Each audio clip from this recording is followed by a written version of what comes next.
welcome to Drago channel. We have Josh here. He's going to talk about some of the Drago products. So the first one I've got on the vehicle is actually the Rotopax carrier.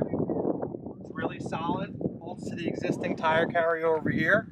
Doesn't move, as you can see. It's the tightest thing on the back here.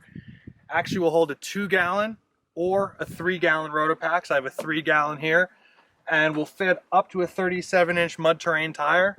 Stays nice and tight, doesn't move, doesn't rattle, keeps everything really nice.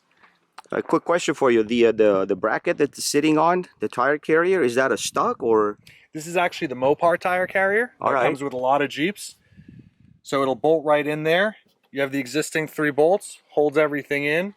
And you could do a couple of different style of Rotopax up here. And there's actually a little bit of extra space too for some people. I've seen mount some stuff on the back side of the panel here.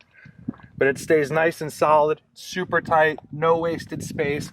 And the best part is, from inside the vehicle, you don't even know it's there. It doesn't block your view at all. It's completely off to the side, actually blocked by the roll bars in the back. Nice. All right, thanks Josh. Thanks for all the info. And by the way, beautiful background, man. Thank you.